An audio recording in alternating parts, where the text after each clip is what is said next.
चलिए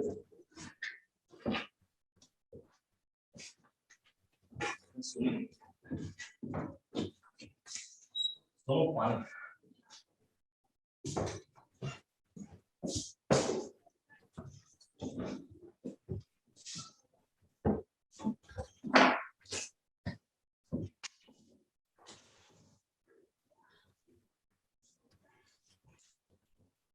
देखिए बायोमोलिक्यूल्स की अपन आज बात करेंगे।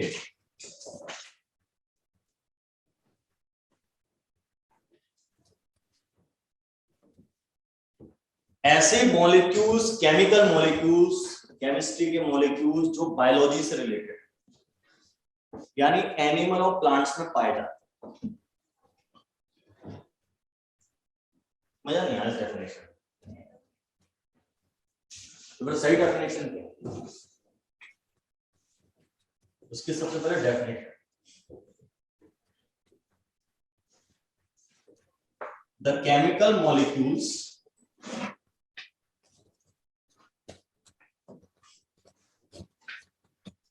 which are lifeless,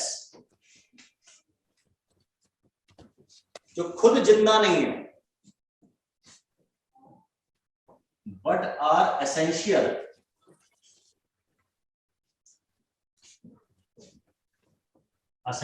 for life, खुद जिंदा नहीं है पर जिंदा रहने के लिए जरूरी, ऐसी चीजों को हम बोलते हैं बायो मॉलिक्यूल्स। ठीक है, खुद जिंदा नहीं है पर जिंदा रहने के लिए जरूरी, ये चीज हमारी बायोमोलिक्यूल्स कहलाती है। कौन कौन से होते हैं?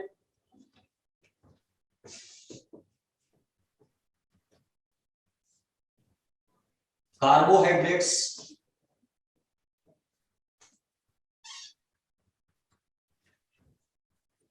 कार्बोहाइड्रेट जैसे स्टार्च, सेलुलोज, आप जो आलू चावल वगैरह खाते हैं उसमें स्टार्च होता है, सेलुलोज पत्तों में नहीं प्लांट्स में पाया जाता है ना। ग्लूकोज भी एक तरह का कार्बोहाइड्रेट है, फ्रक्टोज भी एक तरह का कार्बोहाइड्रेट है, शक्कर जो आप खाते हैं वो कार्बोहाइड्रेट है, सुक्रोज कहते हैं, ये कार्बोहाइड्रेट्स। दूसरे हमारे होते हैं अमीनो एसिड्स और उनसे मिलकर बनते हैं प्रोटीन्स। अमीनो एसिड्स और प्रोटीन्स एक साथ अपन लिख सकते हैं। तीसरे होते हैं विटामिन्स, चौथे होते हैं हमारे nucleic acids, DNA and RNA. DNA तो सेल के अंदर होते ही, आपने 10th क्लास तक तो बायोलॉजिकल सेल की फोटो बनाए होंगे, क्रोमोसोम्स वगैरह डीएनए से आगे बढ़ते हैं। फिर होते हैं फैट्स जिनको हम लिपिड भी कहते हैं, फैट्स और लिपिड्स। और फिर होते हैं कुछ मिनरल्स, पोटेशियम, कैल्शियम, जिंक, ये सब हमारे शरीर में जरूरी है। कैल्शियम तो बोन्स के लिए जरूरी होती है, आयरन जरूरी होता है हमारे हीमोग्लोबिन, रेड आरबीसी बनाने के लिए। तो ये सब चीजें जो है केमिकल्स जो है जिनसे मिलकर हमारी बॉडी बनी है, हम जिंदा रहते हैं इनकी वजह से, उनको अपन कहते हैं बायोमोलिक्यूल्स। हमारे सिलेबस में इसमें पढ़ने के लिए 4 चीजें हैं, carbohydrate, amino acids, vitamin and nucleic acid, ये 4। अभी 12th का जो आपका सिलेबस है सीबीएसई बोर्ड में विटामिन दिया तो नहीं है, पर मुझे उम्मीद आएगा तो मैं विटामिन भी पढ़ लेंगे। विटामिन में करना कुछ नहीं है, आपको विटामिन के नाम पता होने चाहिए।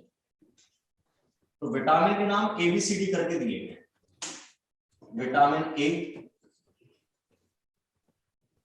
Vitamin B complex. B complex इसलिए क्योंकि विटामिन बी कई तरह का होता है, B1, B2, B3, B6, B12, इस तरीके से, तो सबको मिलाकर बी कॉम्प्लेक्स कहते हैं। फिर vitamin C, vitamin D, vitamin K. अच्छा, बी कॉम्प्लेक्स ग्रुप में एक और नाम आता है फोलिक एसिड, नाम इसका फोलिक एसिड है पर कैटेगरी विटामिन में ही आता है।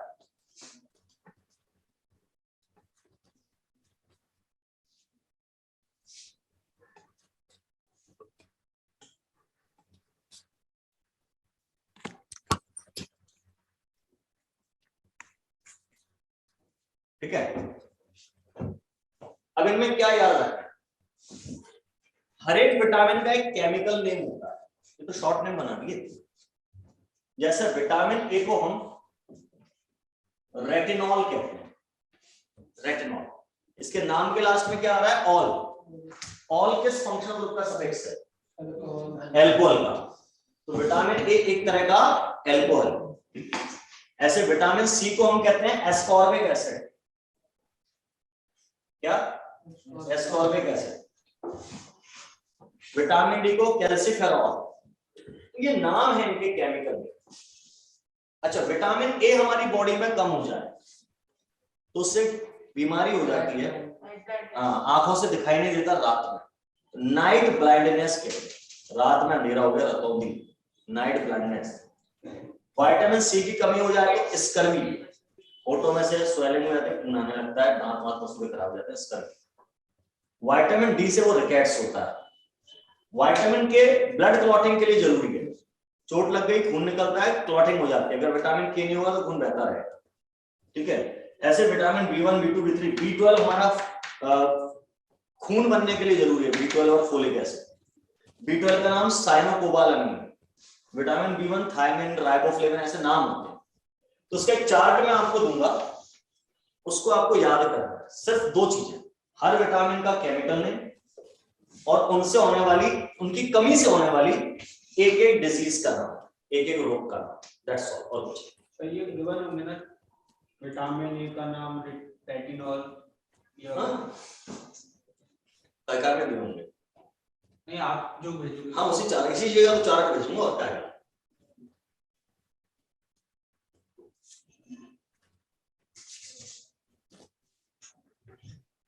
तो अभी लिखना नहीं है इनको, अपन यहां से शुरू करेंगे प्रोटीन वगैरह से।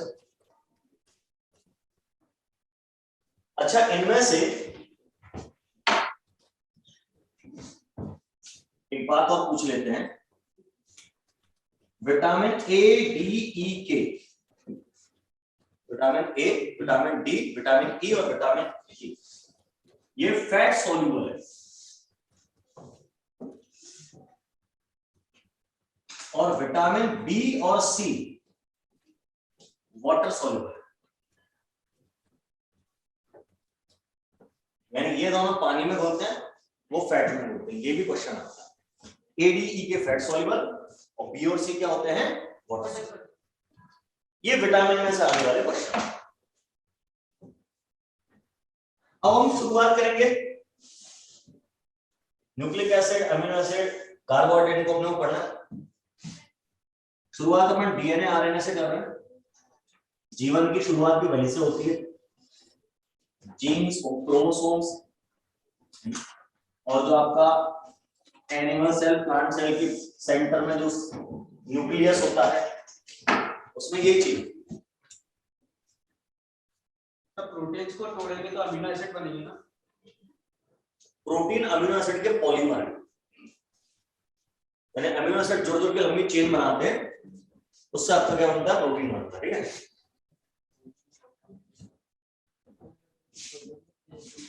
क्या सर इसने कहा था अमीनो एसिड को जोड़ेंगे तो प्रोटीन बनेगा, तो मैंने कहा कि प्रोटीन को ब्रेक डाउन करेंगे तो अमीनो एसिड, एक ही बात है बेटा, तो ये बोलना था नहीं यार कुछ और ईंट को जोड़ेंगे दीवार बनेगी, दीवार को तोड़ेंगे ईंट बनेगी, वही मैं कह रहा था। अच्छा चलो अपन लोग बात करते हैं। अपन आज अभी बात करने वाले हैं न्यूक्लिक एसिड्स। सबसे पहले हम चर्चा करने वाले हैं न्यूक्लिक एसिड्स। न्यूक्लिक एसिड्स में सबसे पहले डीएनए। डीएनए का फुल फॉर्म है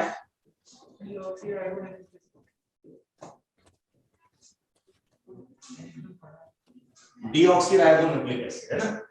अब 10th वाली उतने ही लेवल की है, और कुछ नहीं है।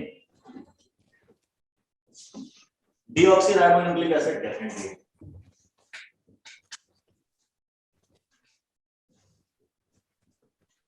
चाहे डीएनए हो चाहे आरएनए हो,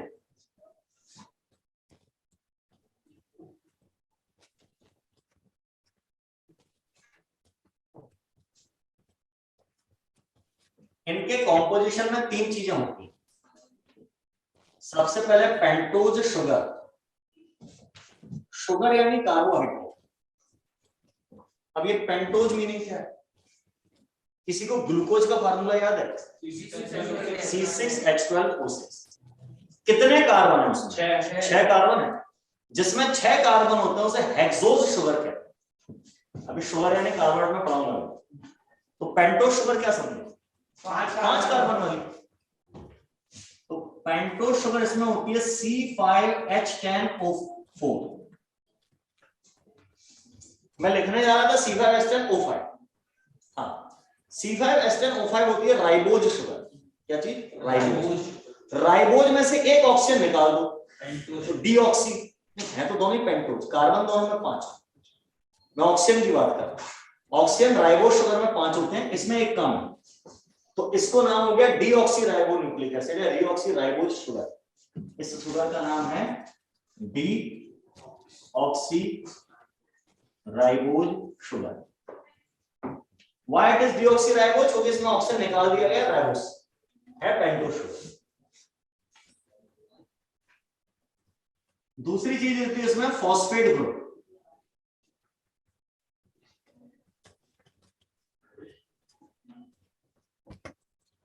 PO4 ट्रिपल नेगेटिव, ये जुड़े होते हैं। और तीसरी चीज होती है नाइट्रोजनस बेस। नाइट्रोजनस बेस फिर से 2 तरह के होते हैं, प्यूरीन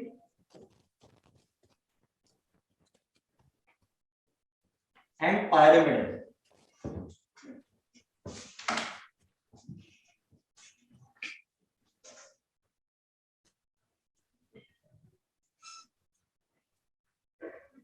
ये एडवांस में आता है। एडवांस में हाँ आता है, मतलब विकास क्वेश्चन यही में आते हैं ज्यादा।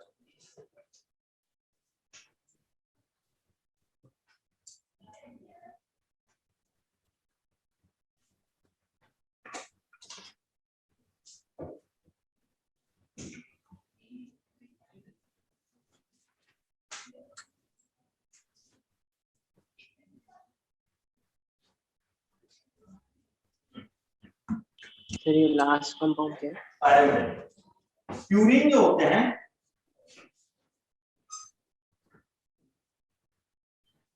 बाईसाइक्लो, या ऐसा लिखिए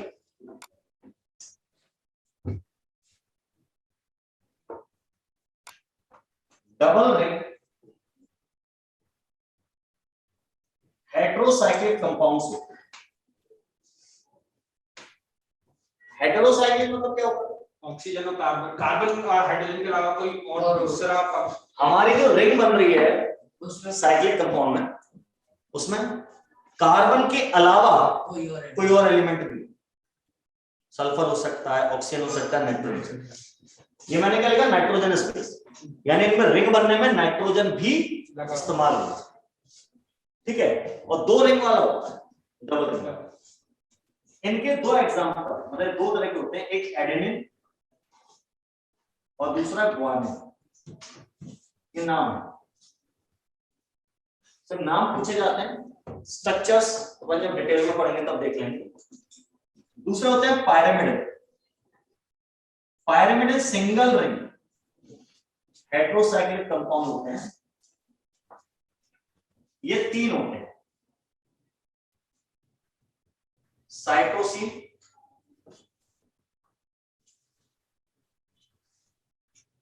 थायमिन और तीसरा होता है यूरेसिल।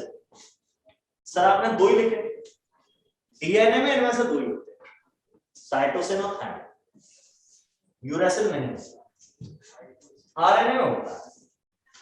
आरएनए में थायमिन नहीं होता, तो दोनों में अंतर है।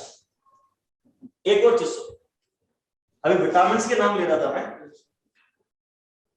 तो बी कॉम्प्लेक्स में B2 जो होता है उसका नाम होता है थियामिन। ये थायमिन है, इसकी स्पेलिंग है THY, वहां स्पेलिंग है THIK, थोड़ा सा कंफ्यूजन रहता है। तो वो विटामिन है, ये आपका नाइट्रोजनस बेस। ये जब आपस में जुड़ते हैं तो इनसे आपका डीएनए बनता है। इतना लिखना, फिर बताता हूं कैसे क्या जुड़ते हैं।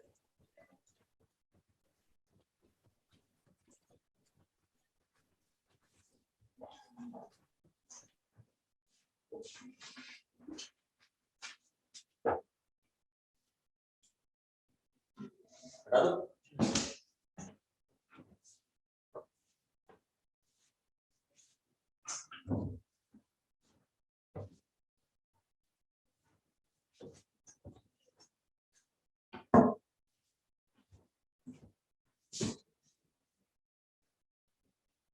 अब सबसे पहले जो आपकी पेंटोज शुगर है, डीऑक्सीराइबो शुगर,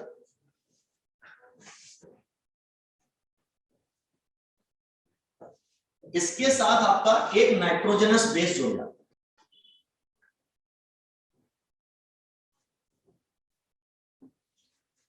इन दोनों का जो कॉम्बिनेशन बनता है, नाइट्रोजनस बेस और डीऑक्सीराइबो शुगर है पेंटोज शुगर का, इस कॉम्बिनेशन को हम बोलते हैं न्यूक्लियोसाइड।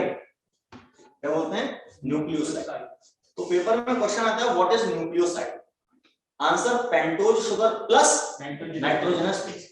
नाइट्रोजनस बेस कौन सा? कोई सा भी, यानी डीऑक्सीराइबोज में एडेनिन जोड़ दो तो वो एक तरह का न्यूक्लियोसाइड हो गया, ग्वानिन जोड़ दो दूसरी टाइप का, थायमिन जोड़ दो तीसरी टाइप का, साइटोसाइन जोड़ दो चौथी टाइप का, यानी 4 तरह के आपके न्यूक्लियोसाइड हो सकते हैं। एडेनिन जोड़ के, ग्वानिन जोड़ के, थायमिन जोड़ के और साइटोसिन जोड़ के, ये न्यूक्लियोसाइड है। बेस बेस एल्कली, नाइट्रोजन में लोन पेयर होता है ना, तो लूज बेस होते हैं, वो उनको याद आ रहा होगा, एमीन ग्रुप लगे रहते हैं। अब आपकी जो डीऑक्सीराइबोज शुगर है, यानी जो आपकी पेंटोज शुगर है, उसमें नाइट्रोजनस बेस जोड़ दिया जाए,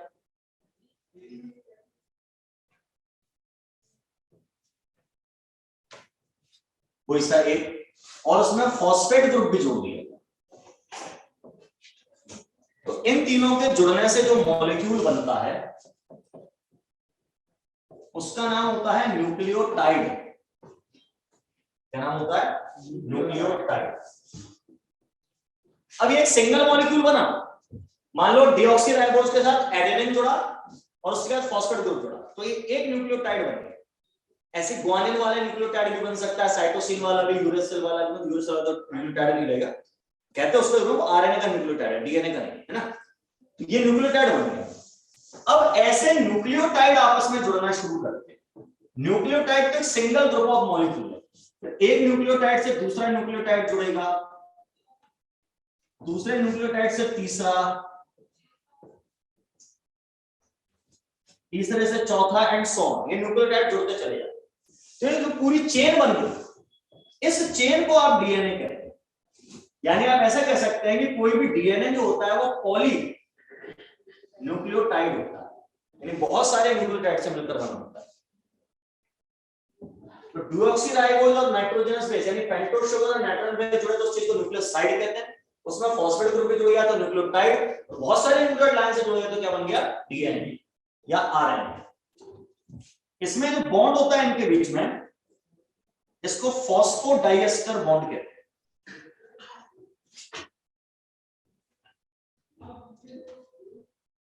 तो डीएनए या आरएनए में न्यूक्लियोटाइड्स के बीच में फॉस्फोडाइएस्टर बॉन्ड प्रेजेंट होता है। दो ईस्टर और एक फॉस्फो न्यूक्लियोसाइड में फॉस्फेट जुड़ेगा तो न्यूक्लियोटाइड बन जाएगा, बिल्कुल सही। न्यूक्लियोसाइड में जैसे फॉस्फेट ग्रुप जुड़ेगा न्यूक्लियोटाइड है। देखो बेटा, फॉस्फेट ग्रुप कहां से आता है? फॉस्फोरिक एसिड से, समझे? एसिड से। आपकी जानकारी के लिए जितने भी कार्बोहाइड्रेट्स होते हैं सब में अल्कोहल ग्रुप्स होते हैं। Yes sir. अल्कोहल, ग्लूकोज में भी याद करो 5 अल्कोहल ग्रुप थे, 1 एल्डिहाइड ग्रुप था। तीसरी बात आपके दिमाग में आनी चाहिए, अल्कोहल और एसिड, अल्कोहल और कार्बोक्सिलिक एसिड की रिएक्शन से एस्टर बनता है। क्या बनता है? एस्टर। अब यहाँ कार्बोक्सिलिक एसिड तो नहीं है, फास्फोरिक एसिड। तो इस फास्फोरिक एसिड, इसमें 3 ऑक्सीजन ऐसे हैं जिन पे माइनस चार्ज है, उनमें से 2 ऑक्सीजन ये आपकी जो पेंटोज शुगर है इसके अल्कोहल ग्रुप से जुड़ती है, यानी 2 जगह एस्टर बॉन्ड बनता है। लेकिन कौन से वाले किस ग्रुप के साथ? फॉस्फो ग्रुप के साथ, इसलिए उनको नाम दिया फॉस्फोडाइएस्टर। तो उनसे आपके न्यूक्लियोटाइड आपस में जुड़ते जाते हैं, आपका बन जाता है पॉलीन्यूक्लियोटाइड यानी डीएनए। ठीक है। अच्छा, ये पेंटोज शुगर मैंने डीऑक्सीराइबोज ली है, आप राइबोज भी ले सकते हैं।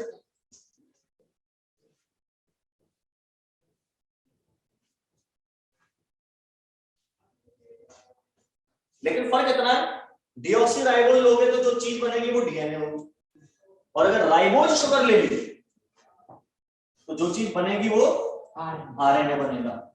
होंगे दोनों न्यूक्लिक एसिड इस तरह का।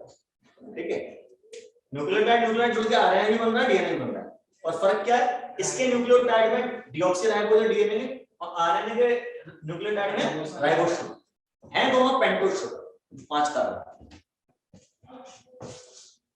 हटा दो, जैसे नॉर्मल शुगर को सुक्रोज करते हैं। हाँ वो ब्राउन शुगर को है।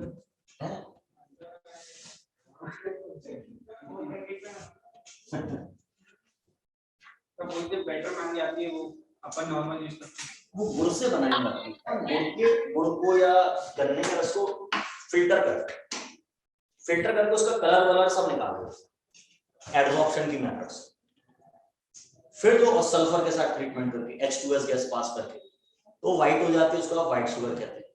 अगर आप उसको एक केमिकल ट्रीटमेंट नहीं दें तो जो शुगर बनेगी वो ब्राउन कलर की बनेगी, होता वो भी सुक्रोज ही, और ब्राउन कलर का इसलिए वो उसको डीकलराइज नहीं, उसकी रिफाइनिंग नहीं करेंगे, मतलब जो सरसों का तेल और रिफाइंड ऑयल ऐसा अंतर सब।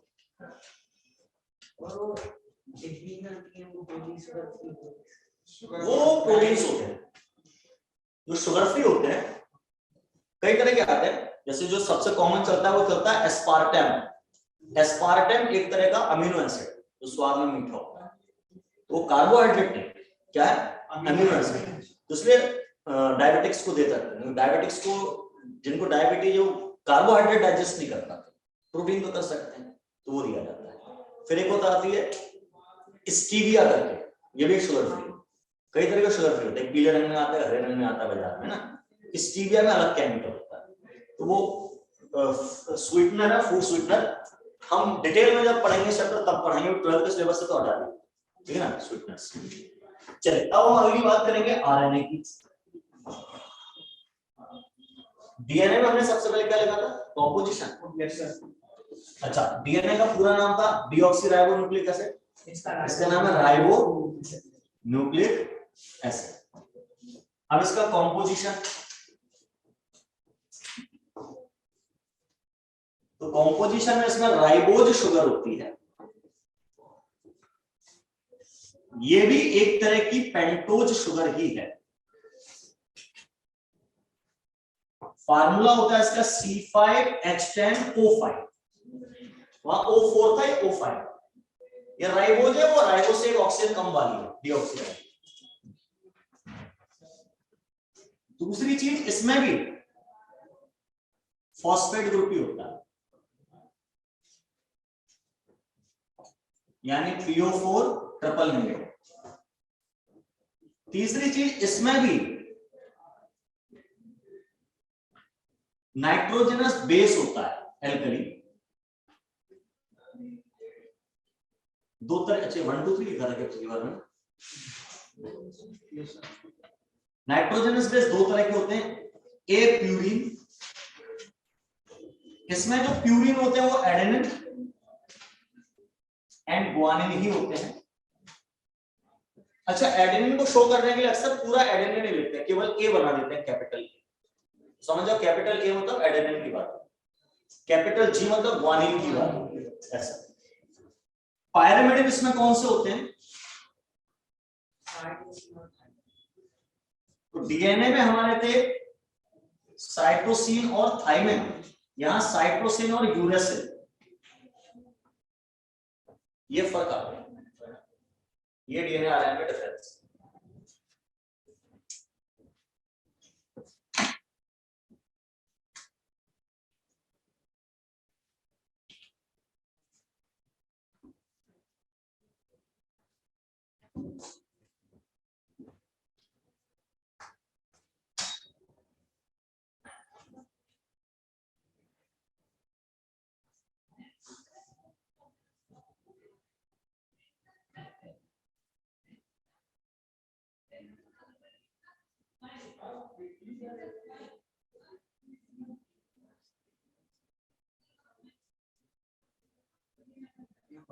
वालों को मजा आता है।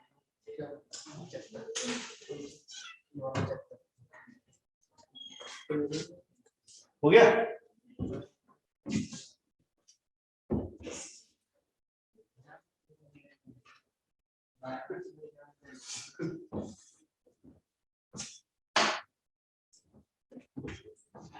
अब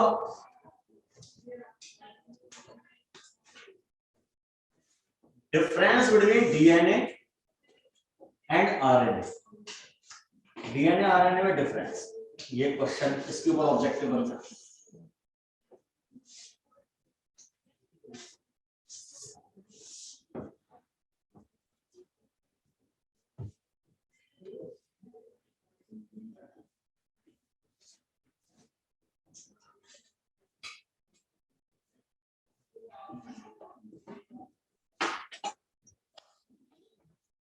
इसमें पेंटोस शुगर कौन सी है डीएनए में? Deoxy ribose.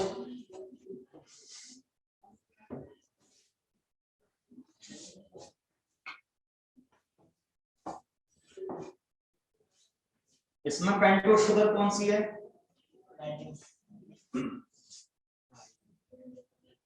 तो पहला डिफरेंस तो ये हो गया।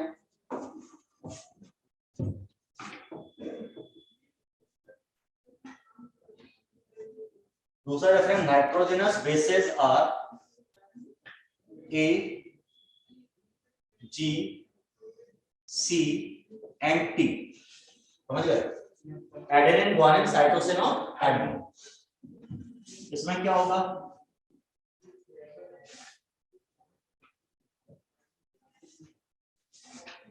Nitrogenous bases are A, G, C and U. Thymine के लिए यूरेसिल आ गया बाकी से।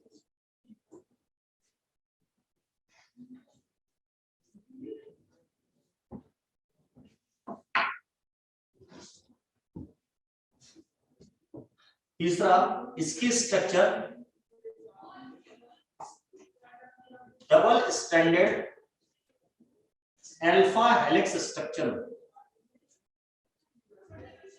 इसमें दो धागे एक साथ चलते हैं, दो पॉलीन्यूक्लियोटाइड चेन एक साथ चलते हैं। मतलब एक रस्सी ऐसे और एक रस्सी ऐसे, ऐसे कॉइलिंग होके चले, उसको हम बोलते हैं डीएनए की स्ट्रक्चर। दो स्ट्रैंड एक साथ चलते हैं, एक डीएनए। आरएनए में ऐसा नहीं होता।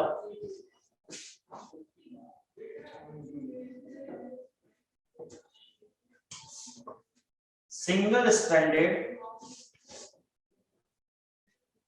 Clover leaf structure. Clover leaf लौंग का जो पत्ता होता है उसकी तरह से स्ट्रक्चर, लौंग जो होती है उसके जैसे स्ट्रक्चर। सिंगल स्ट्रैंडेड एक धागे।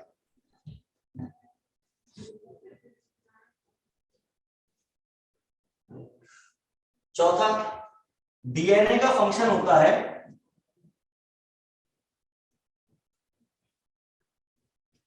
Act as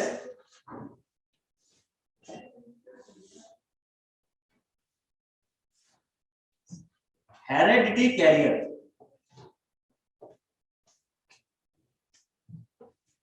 heredity genetic characters को एक पीढ़ी से दूसरी पीढ़ी में ले जाने का काम डीएनए करता है। मतलब बच्चों की शक्ल पेरेंट्स से मिलती है, उसका रीजन डीएनए है। और इंसान के बच्चे इंसान जैसे होते हैं, गधे नहीं होते, उसका रीजन भी डीएनए है। अभी तो जेनेटिक मटेरियल है ना, मतलब ये जेनेटिक मटेरियल है। आरएनए का काम क्या होता है?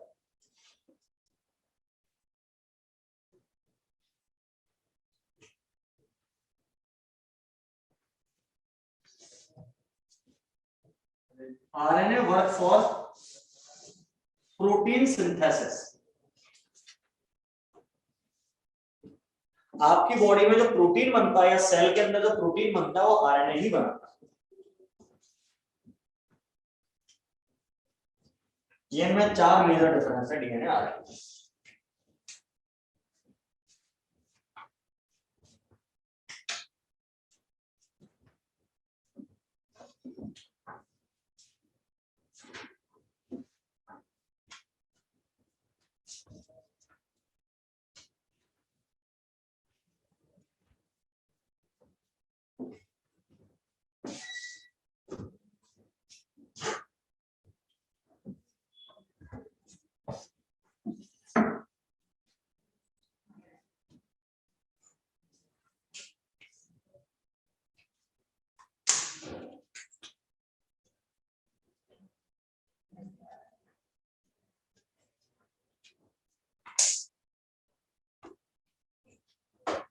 हो गया?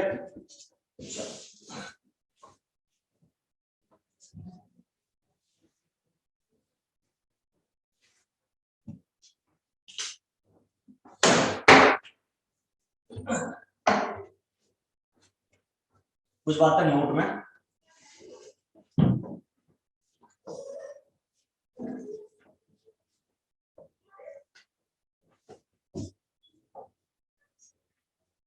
RNA is of 3 types. RNA 3 तरह का होता है। एक होता है एमआरएनए। एमआरएनए का फॉर्म होता है messenger RNA.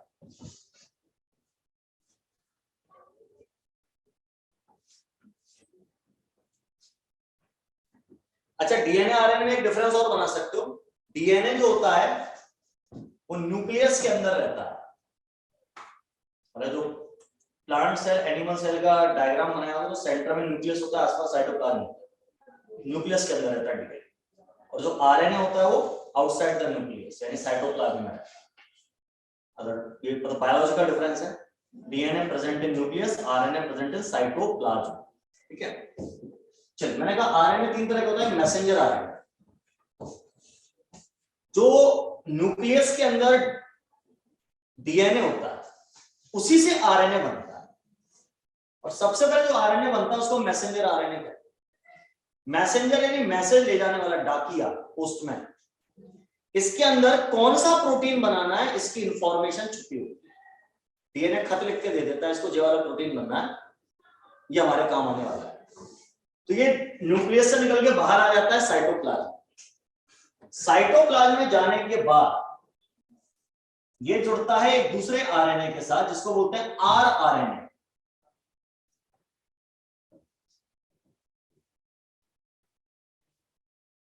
Ribosomal RNA. Animal और प्लांट सेल में साइटोप्लाज्म में छोटे छोटे दानेदार स्ट्रक्चर्स होते हैं, राइबोसोम कहते हैं, उन्हें राइबोसोमल आरएनए कहते हैं। ये प्रोटीन बनाने की फैक्ट्री है। क्या है? फैक्ट्री।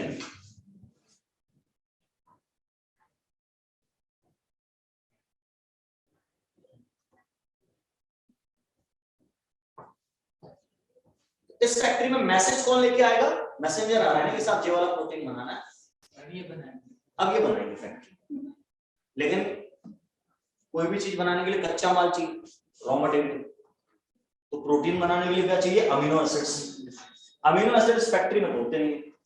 अमीनो एसिड साइटोप्लाज्म में इधर उधर पड़े रहते हैं, साइटोप्लाज्म में इधर उधर पड़े रहते हैं। तो क्या करें? एक तीसरा आरएनए, उसका नाम होता है टीआरएनए। टी से ट्रांसफर, या उसे एसआरएनए भी कहते हैं, सॉल्युबल होता है। ये साइटोप्लाज्म में से उन अमीनो एसिड्स को पकड़ पकड़ के लाता है जो चाहिए ये वाला प्रोटीन बनाने के लिए, जिसका ऑर्डर यहां से मिला। तो राइबोसोम पे आके जुड़ जाता है। तो फैक्ट्री में 2 लोग आ रहे हैं, मैसेंजर आरएनए भी आ रहा है, ये भी आ रहा है। ये कच्चा माल लेके आ रहा है, वो मैसेज लेके आ रहा है क्या बनना है, और फैक्ट्री में फिर हमारा प्रोटीन बनता रहता है। ये प्रोसेस चलता है। ठीक है, बायोलॉजी वालों को ज्यादा समझ में आता है, आपको याद नहीं। अच्छा, जो फॉर्मेशन होता है एमआरएनए का bye DNA is called transcription. उस प्रोसेस का नाम है ट्रांसक्रिप्शन। मतलब स्क्रिप्ट लिखती है, कहानी फिल्म की स्क्रिप्ट लिखती है डीएनए द्वारा आरएनए। ट्रांसक्रिप्शन प्रोसेस कहलाता है।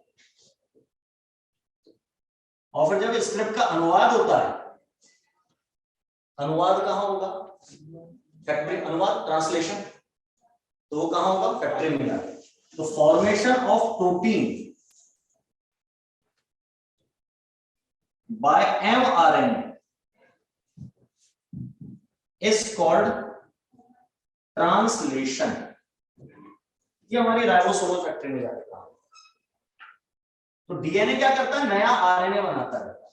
वैसे वो तो फैक्ट्री में बनेगा, तो राइबोसोम में जाना चाहिए ना, आरआरएनए। मैसेज तो ही लेके गया था ना, ऐसा कर दे बाय आरएनए स्क्वायर ट्रांसलेशन, तो इसमें तो तीनों ही काम आ रहे हैं। तो पूरी प्रोसेस क्या कहलाती है, ट्रांसलेशन। अच्छा, तो डीएनए उसका काम केवल आरएनए बनाने नहीं है, डीएनए का काम नया डीएनए बनाना भी है। सेल डिवीजन होता है, एक सेल से दो बनते हैं, तो नया डीएनए भी डीएनए बनाता है। वो प्रोसेस क्या कहलाता है? कॉपी बनाता है वो सर एक ही। हाँ, formation of new DNA from old DNA is called replication. Replica banana, copy banana, replication. ठीक है।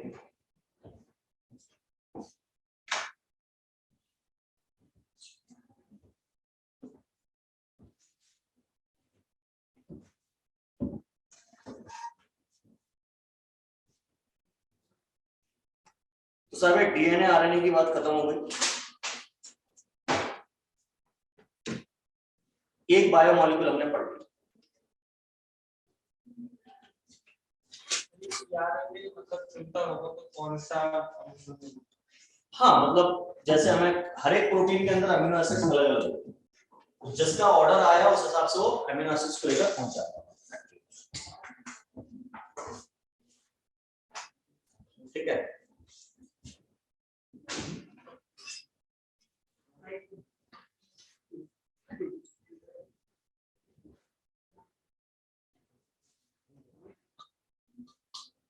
हाँ जी,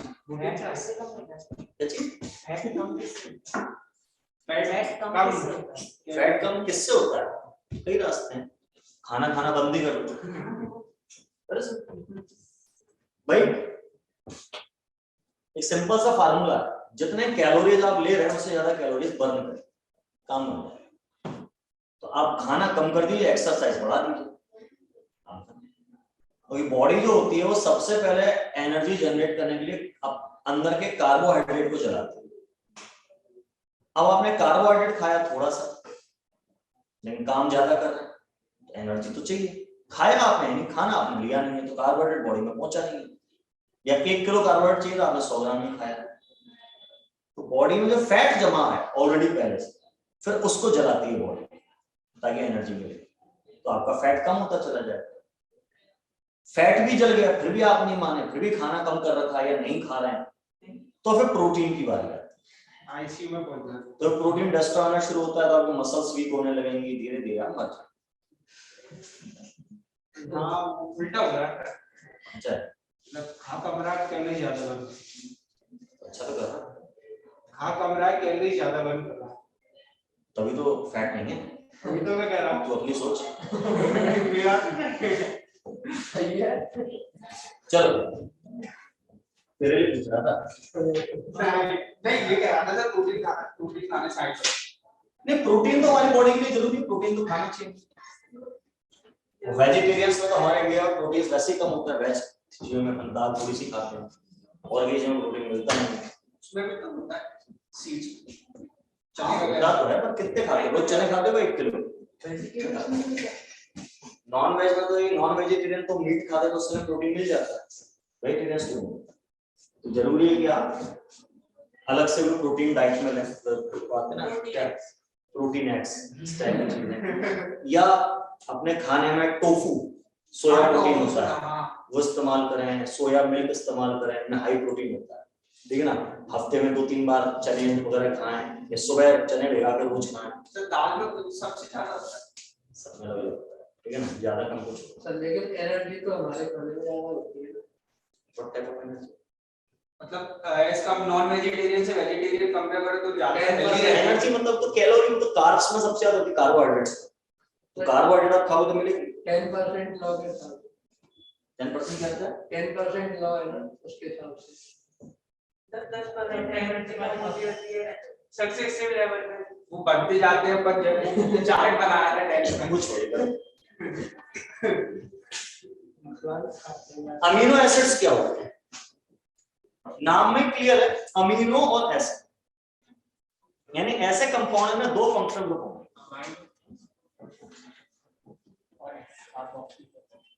They contain amine group and carboxylic acid group together, एक साथ। मतलब इनका फार्मूला ये होगा,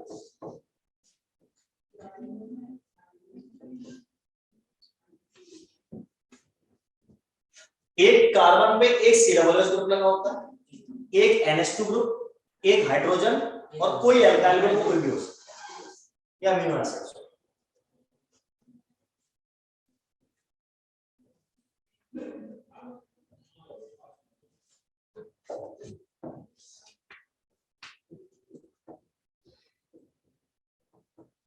अब इनका क्लासिफिकेशन कितने टाइप के होते हैं?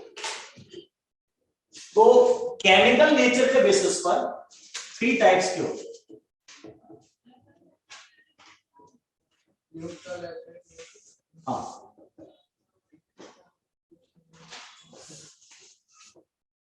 Three types on the basis of chemical nature. पहला होता है neutral amino acids,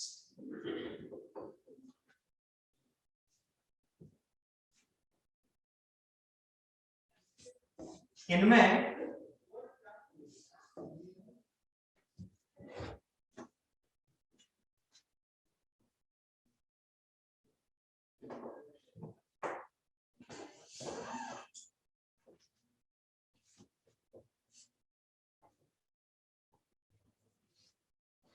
carboxylic acid group और एमीन ग्रुप बराबर होंगे, दोनों बराबर।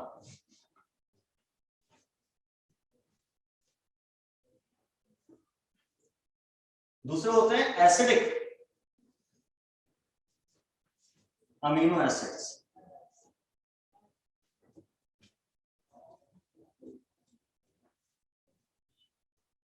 इसमें क्या होगा,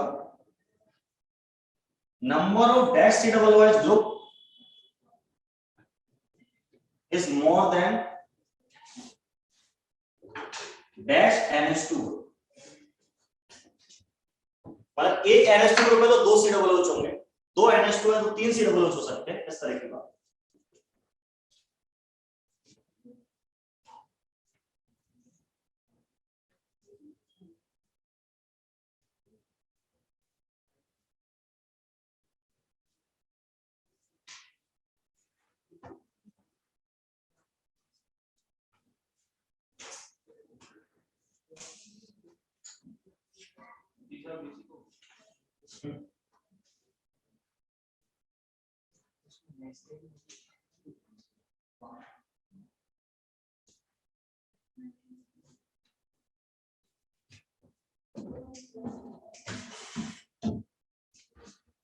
इसके एग्जाम्पल हैं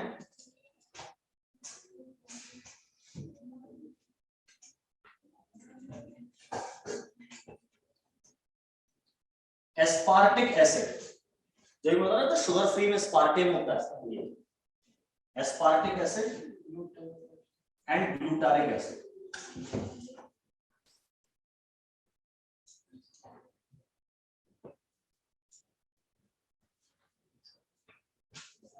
मिठास आ जाती है ऐसे अमीनो एसिड।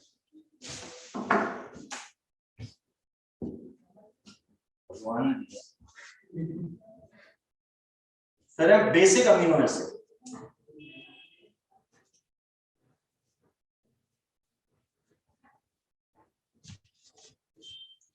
नंबर ऑफ, इसमें है बेसिक में number of dash NH2 group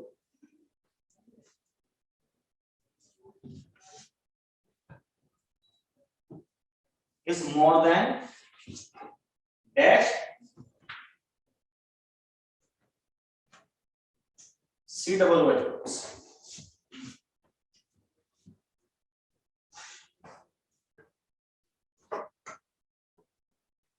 Example: arginine,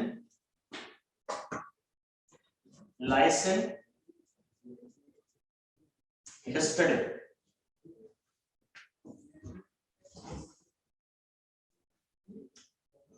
leucine अलग होता है, लाइसिन LUCIN नहीं होता, LPUCIN।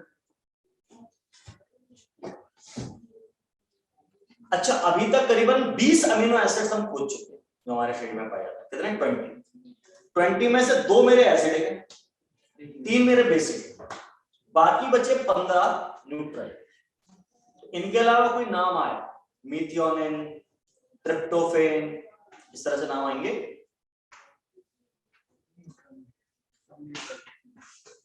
एलानिन, फिनाइल एलानिन, ये सब आपके क्या है? न्यूट्रल। ये बेसिक वाले की वजह से तो नाम बाइट करते हैं। नासुन नाम क्या? बाइट करते हैं। ये नहीं पता भाई, सब तुम बताओ, जीके की बात है। मेरे को नहीं पता अंदर से वाइट होता है। वाइट ये वाइट ब्लड वो तो अंदर ब्लड वेसल्स उसको ऐसे बुलाते हैं। अच्छा वो अच्छा, ऊपर ये जो जो वाइट वाइट सर्कल बना होता है उसकी बात कर रहे हैं। ज्योतिष दिवाली तो कोलेजन फाइबर्स की वजह से होता है मेरे ख्याल से, जो मैंने पढ़ा है। आता जाता रहता है। सर बीच में वाइट स्पॉट्स आ जाते हैं। हाँ अच्छा, वही वो सर हो सकता है।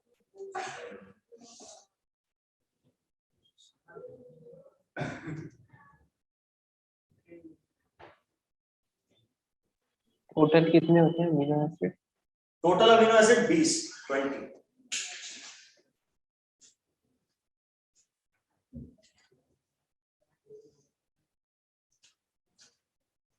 इसका भी चार्ट अपनी शीट में दिया है, अलग से भी दे दूंगा मैं सारे अमीनो एसिड्स के नाम। एक बार रीडिंग तो हमारी है, नाम से वाकिफ तो हो जाओ। हो गया?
Amino acids can also be classified as essential and non-essential amino acids. ये क्या चक्कर?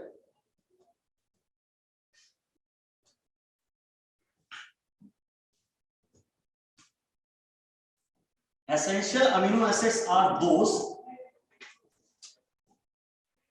which are not synthesized in the body,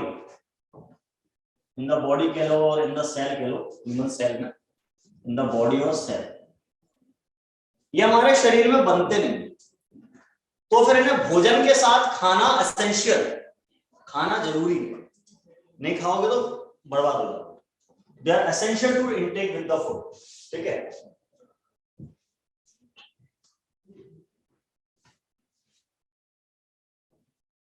Hence essential to intake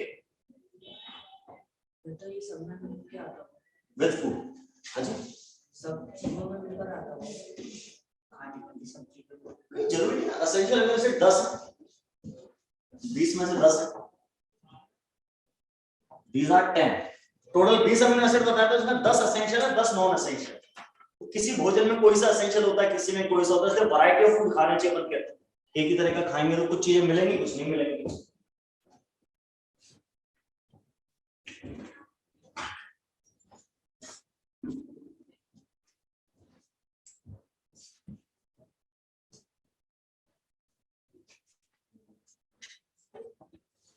smallest amino acid is, सबसे छोटा अमीनो एसिड कौन सा है, इज ग्लाइसिन। ये glycine होता है।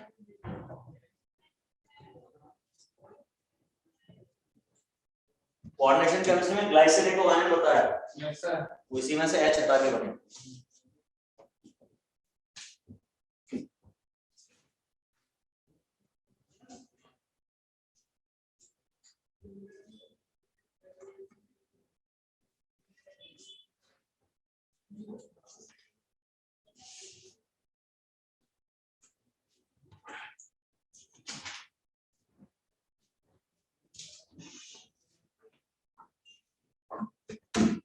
अच्छा, थोड़ी देर पहले मैंने अमीनो एसिड की स्ट्रक्चर बनाई थी। जो उसमें कार्बन था, उस पे क्या क्या जुड़ा था, हाइड्रोजन, एक हाइड्रोजन, एक R, एक NH2, एक CH। Yes sir. चारों चीजें अलग अलग थी क्या? हाँ जिस कार्बन पे चारों चीजें अलग अलग जुड़ी होती है उसको कायरल कार्बन कहते हैं, CHIRA कायरल। और जिस चीज में कायरल कार्बन होता है वो ऑप्टिकली एक्टिव होता है। तो सारे अमीनो एसिड ऑप्टिकली एक्टिव होते हैं, सिर्फ एक को छोड़ इसको, क्योंकि इसमें R की जगह भी H लगा, 2 H हो गया, कार्बन का 2 H हो गया। अगला पॉइंट ये क्वेश्चन वो आ होते हैं कि डेक्स्ट्रो, हाँ जी, लीवो होते हैं कि डेक्स्ट्रो? दोनों तरह के होते हैं। ऑप्टिकली एक्टिव चीज हमेशा 2 तरह की होती है। जैसे एलानिन एक अमीनो एसिड है, वो ऑप्टिकली एक्टिव है, तो 2 तरह का मिलेगा, एक लीवो एलानिन और एक डेक्स्ट्रो एलानिन, ऐसा मिलेगा। हमेशा 2 तरह का होता है। हाँ, जो ऑप्टिकली एक्टिव सब्सटेंस होते हैं उन्हीं के डेक्स्ट्रो लीवो आइसोमर को आपस में एनएच जैसे स्पिन होती है इलेक्ट्रॉन की, है। जैसे इलेक्ट्रॉन की स्पिन होती है, हाँ, एक क्लॉकवाइज एक एंटी क्लॉकवाइज, बस ये भी होती है, ठीक है ना। तो all amino acids are optically active except, एक को छोड़, एक्सेप्ट ग्लाइसिन, ग्लाइसिन के अलावा।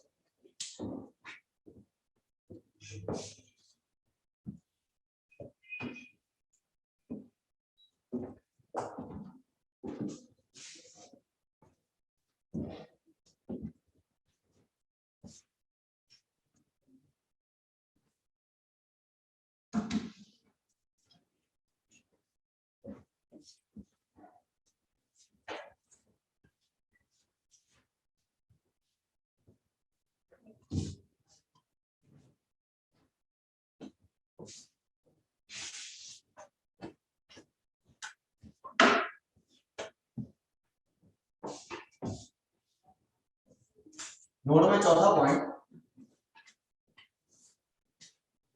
Amino acids form zwitter ion और बाइपोलर आयन, उसे बाइपोलर आयन भी कहते हैं, और ज्विटर आयन और बाइपोलर आयन और इंटरनल सॉल्ट और इंटरनल सॉल्ट। तो ये क्या होता है भाई, जैसे अपन ने अभी बात करी, अमीनो एसिड की जनरल स्ट्रक्चर ये RNH2C डबल। R पे कुछ भी लगाते रहो आपके अलग अलग तरह के अमीनो एसिड बनते रहेंगे। अब मुझे दिख रहा है इसमें एक एसिड ग्रुप भी है और एक बेस ग्रुप भी है, NH2 बेस होता है। एसिड की नेचर होती है H पॉजिटिव आयन रिलीज करना और बेस की नेचर होती है H पॉजिटिव आयन को लेना। तो ये जो NH2 है, किसी बाहर से किसी और से H पॉजिटिव आयन क्यों लेगा, उसको अंदर भी तो अवेलेबल है। तो यहीं से अगर ये H पॉजिटिव आयन ले ले तो NH2 पे एक H पॉजिटिव आयन चला गया तो वो NH3 पॉजिटिव हो गया, अमोनियम आयन बन गया, और ये कार्बोक्सिलिक एसिड है, कार्बोक्सिलेट आयन बन गया, C डबल नेगेटिव। अब आपने वैसा कैटायन सुना होगा, इसमें पॉजिटिव चार्ज होता है, एनायन सुना होगा, इसमें नेगेटिव चार्ज होता है। इसमें दोनों चार्ज है, पॉजिटिव भी नेगेटिव, एक ही मॉलिक्यूल तो है, सेम मॉलिक्यूल में दोनों चार्ज प्रेजेंट है। ऐसा तो सॉल्ट में होता है, और सॉल्ट में कैटायन एनायन अलग अलग होते हैं, इसमें एक ही मॉलिक्यूल है, इसलिए इसका नाम रख दिया इंटरनल सॉल्ट, अंदर ही अंदर सॉल्ट बनता है। या बाइपोलर आयन, 2 पोल है, एक पॉजिटिव नेगेटिव, या ज्विटर आयन इसको बन गया। ये डिपेंड करता है कि मीडियम जिसमें आपने रख रखा है अमीनो एसिड को, वो मीडियम कैसा है, उसका पीएच कितना है, इसकी बात करते हैं। मतलब एसिडिक मीडियम है कि बेसिक मीडियम।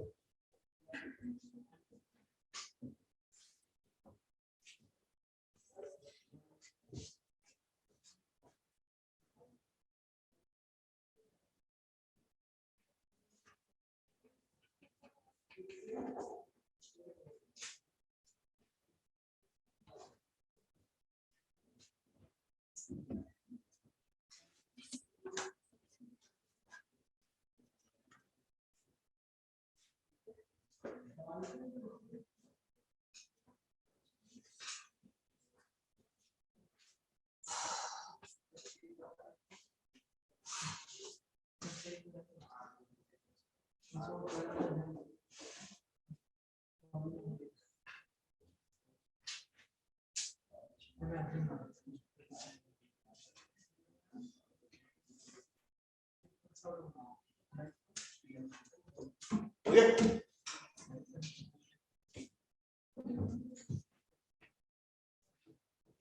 पांचवा पॉइंट एक चीज होती है आइसो इलेक्ट्रिक पॉइंट। ये क्वेश्चन बहुत आता है, शॉर्ट में इसको पीआई कहते हैं, point isoelectric.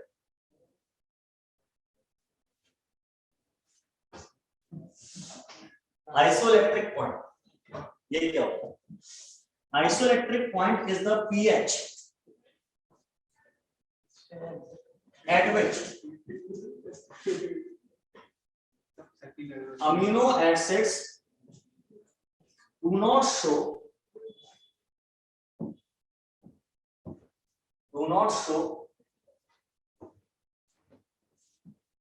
any movement in electric field. In electric field, because at pi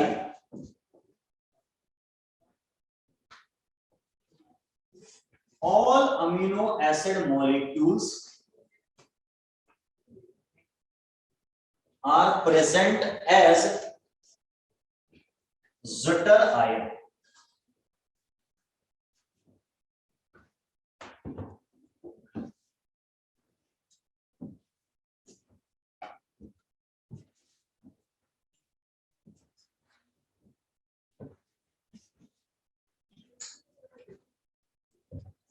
अब समझिए इस चीज को।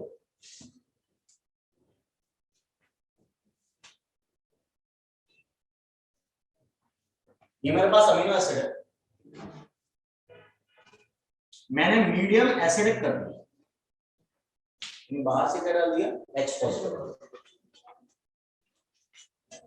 अब इस NH2 को मन कर रहा है H पॉजिटिव आयन लेने, तो उसके पास दो ऑप्शन है, या तो C डबल से ले ले H पॉजिटिव, बाहर से। अब अगर बाहर जो एसिड मैंने मिलाया वो C डबल से ज्यादा स्ट्रॉन्ग है, तो ये NH2 इसी की वजह उससे लेगा H पॉजिटिव। जब ये उससे H पॉजिटिव ले लेगा, तो अब देखिए क्या जुटर आयन बना? नहीं करना, नहीं, कैटायन। यानी अमीनो एसिड एसिडिक मीडियम में कैटायन की फॉर्म में रहते हैं। एसिडिक मीडियम मतलब क्या? पीएच मोर देन 7 की बात नहीं कर रहा हूं, इनके एसिडिक नेचर से ज्यादा एसिडिक होना चाहिए।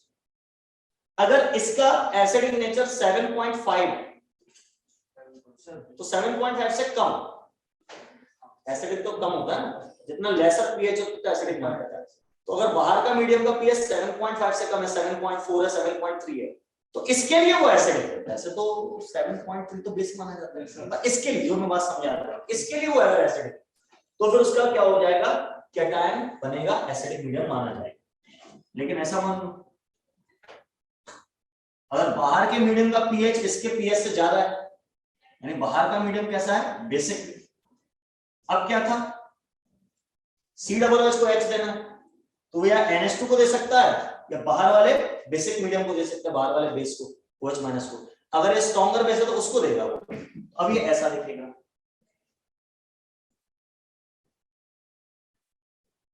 अब NH2 ने H पॉजिटिव नहीं लिया, केवल COOH का H पॉजिटिव निकला। अब ये एनायन बन गया, यानी अमीनो एसिड एनायन होते हैं बेसिक मीडियम। बेसिक मतलब pH मोर देन 7 नहीं बोल रहा हूं, बेसिक मीडियम मतलब इनसे ज्यादा बेसिक होगा, अमीनो एसिड से ज्यादा बेसिक, उसके रिस्पेक्ट, विद रिस्पेक्ट। यस। लेकिन अब कोई ऐसा pH भी हो सकता है बाहर के मीडियम का जिसका एसिडिक कैरेक्टर, बेसिक कैरेक्टर इस अमीनो एसिड के एसिडिक बेसिक कैरेक्टर के बराबर है।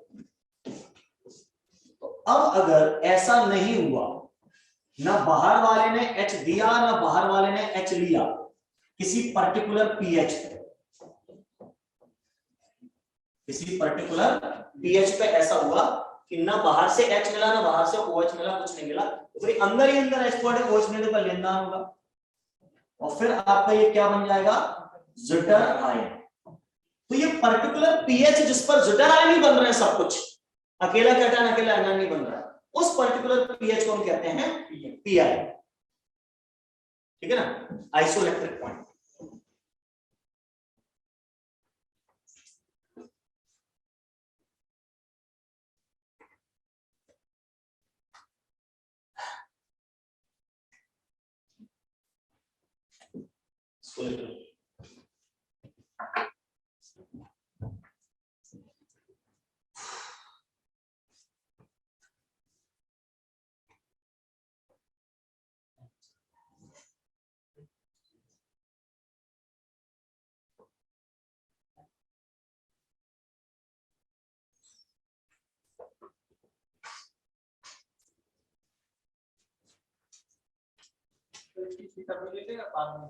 ये लो भैया, क्या प्रॉब्लम? नहीं, मैं जस्ट बोल के कोई दिक्कत नहीं, देखने के लिए नहीं तो अभी वो एनसीईआरटी उठा लो, उसको देखो। एनसीईआरटी खरीदी नहीं खरीदी है? हाँ, खरीदी है सर, पढ़ रहे हैं। पढ़ रहा हो गया। आइसोइलेक्ट्रिक पॉइंट कैलकुलेट करने का एक फार्मूला है, pKa1 plus pKa2 divided by 2, यानी NH2 ग्रुप का pKa लो, COOH ग्रुप का pKa लो, pKa मतलब pH, और दोनों को जोड़ के 2 से डिवाइड करा दो, हो गया, PI आ जाता है।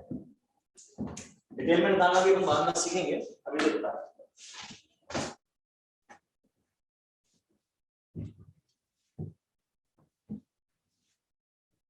कल भी ये बायोमोलिक्यूल चलेगा। कल आप लोगों से निवेदन है कि अपनी एनसीईआरटी की किताब लेके आए, या घर पे हैं तो एनसीईआरटी की किताब लेके बैठे। अच्छा है, सब नहीं लाया।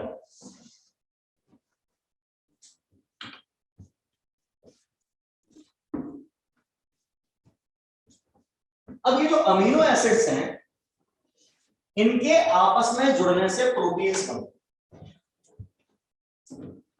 अगली चर्चा अपन करेंगे प्रोटीन्स। तो प्रोटीन्स क्या है? These are polymers of amino acids. Amino acids के पॉलीमर है। अच्छा, प्रोटीन्स को अपन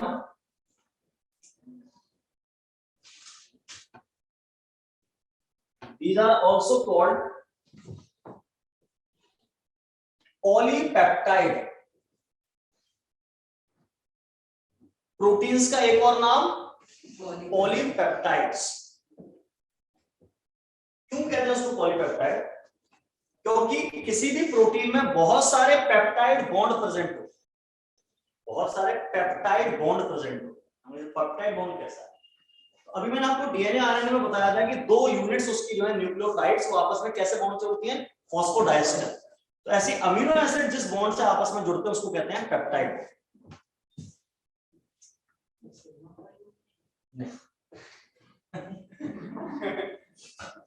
peptide bond is a type of single bond, sigma ही होता है।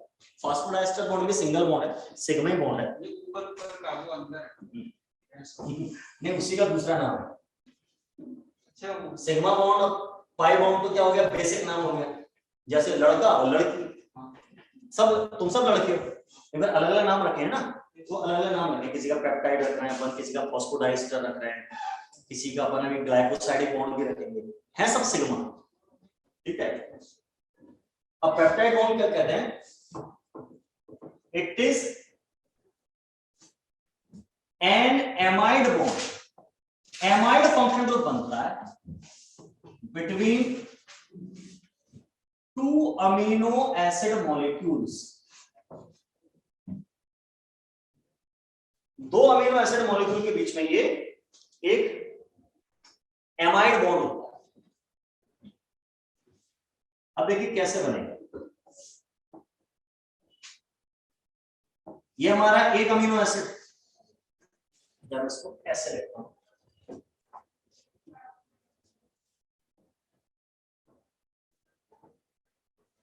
ये दूसरा अमीनो एसिड,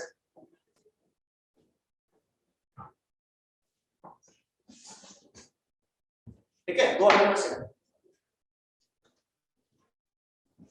इस अमीनो एसिड में, सॉरी, इस अमीनो एसिड में आपको OH दिख रहा है, OH, यहाँ H दिख रहा है, H और OH दिखता है, तो अपन क्या कहते हैं, आओ पानी में रखना। ये OH और ये एक H, दो में से एक H आपस में जुड़कर पानी बना के निकल जाता है, तो क्या बचा? CHR NH2C, यहां से OH निकल गया तो CO बचा, वहां से नाइट्रोजन पे से एक H निकल गया तो NH बचा, NH पे CH R COOH बचा। अब CO की भी एक वैलेंसी खाली हो गई है और उस NH की भी एक वैलेंसी खाली हो गई है, तो इन खाली वैलेंसी से ये आपस में जुड़ जाएंगे, सिंगल बॉन्ड बनाएंगे जो कि सिग्मा बॉन्ड।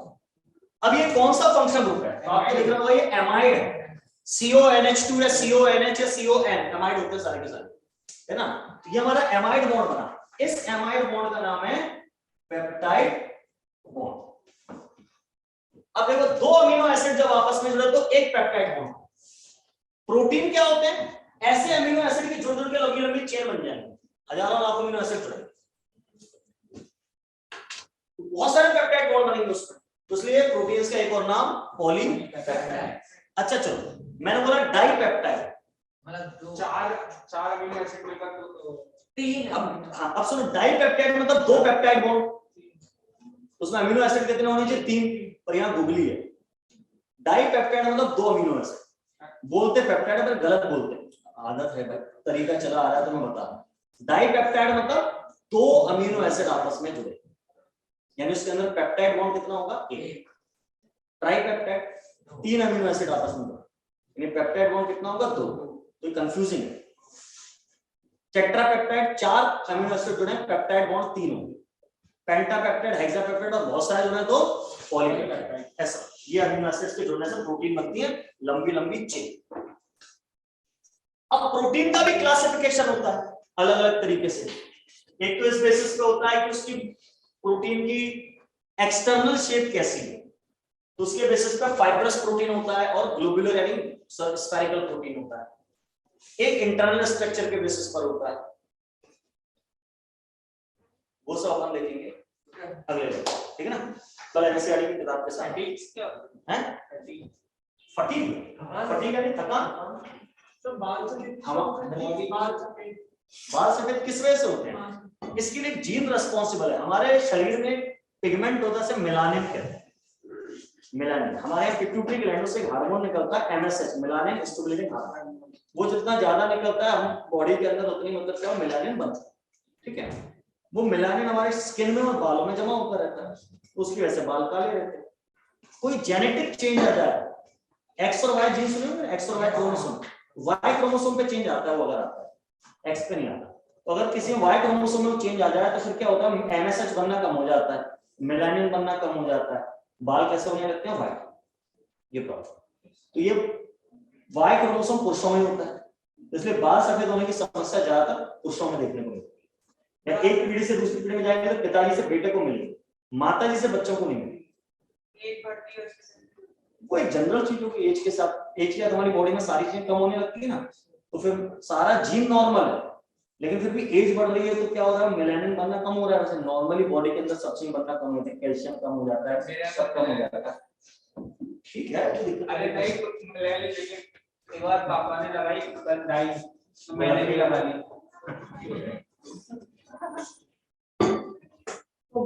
चल ले चल। अरे खाने चलते कुछ खाया नहीं। 6 मिनट में कुछ ना कुछ खाया। दूसरा कुछ तो कल ही आएंगे।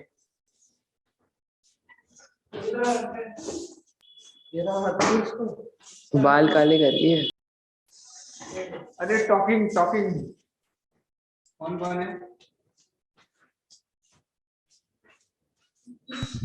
आगे कुछ खाने चलेगा? क्यों मालगे? आ रहा हूँ मैं। क्या खाएगा बता? अरे पे चलेंगे। क्यों मालगे? कचौड़ी। कचौड़ी नहीं मिल रही यहाँ पे, वड़ा पाव मिल रहा है, खाएगा बता? वैसे भी देखो तो पसंद होंगे। कोटा जा कोटा कचौड़ी का। राजू सर बोल रही हो बनकर खाएगा?